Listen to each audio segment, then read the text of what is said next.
Não gosto da Bíblia porque qualquer um interpreta ela como quiser.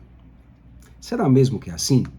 Olá, sou Rodrigo Pimentel e aqui tenho feito um trabalho para ajudar você a entender o texto bíblico da melhor maneira possível.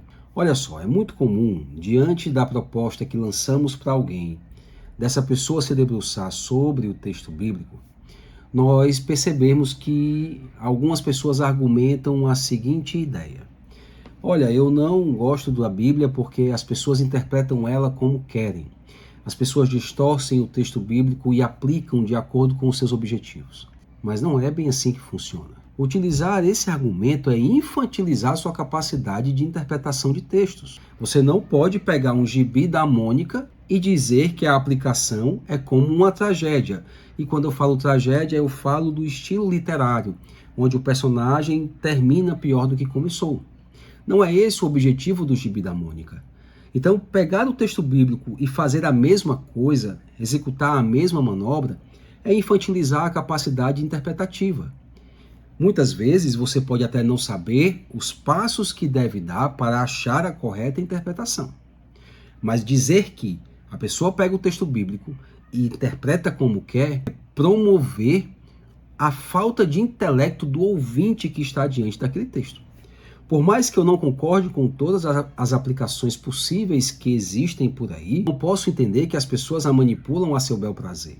Eles têm um limite, eles encontram um limite que o próprio texto impõe, o próprio estilo literário impõe, tá bom? Então olha só, a Bíblia é um texto complexo porque ele é multifatorial, existem multifatores que um compõem, inclusive a quantidade de autores, as épocas do texto, os contextos dos escritos, os objetivos dos escritos. Isso torna a aventura bíblica tão saborosa quanto desafiadora.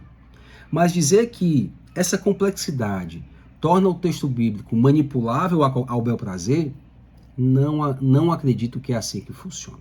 Qualquer literatura tem um viés de interpretação, tem uma coluna vertebral que a guia. Você não pode ler uma poesia como se lê uma comédia. Por mais que exista comédia naquele texto e as aplicações para você sejam viáveis nesse contexto, há um limite que o próprio texto impõe.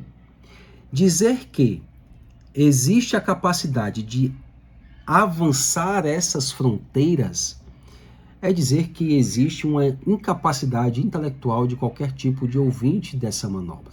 A essência do que quer ser dito permanece, independente de uma aplicação equivocada de quem está fazendo a leitura do texto. Um terceiro ponto interessante é que nós precisamos deixar de confundir interpretação com aplicação. São coisas diferentes. Quando você lê um texto, você o interpreta, você filtra o que bem te interessa daquela porção textual e você aplica de acordo com a sua conveniência.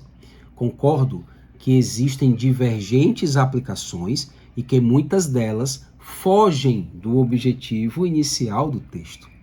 Mas o texto em si, ele não pode ser deturpado. O que está escrito, está escrito. E para isso, para se chegar a uma interpretação base de um texto bíblico, e eu não estou falando só da Bíblia, qualquer texto, existem duas ferramentas que precisam ser aplicadas na busca da correta aplicação do texto. Tem nomes difíceis e um outro dia eu posso fazer um vídeo sobre isso. As ferramentas são a hermenêutica e a exegese. Olha só, se você de repente não sabe o que é isso, não sabe o que é hermenêutica, não sabe o que é exegese, quer um vídeo mais explicativo sobre isso, você comenta aqui que eu vou fazer para você, tá bom?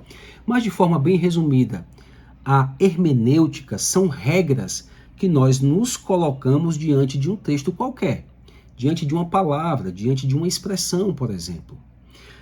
Quando você pega essas regras e você começa a aplicar diante do texto, a hermenêutica vai te conduzir para que se encontre a perfeita exegese.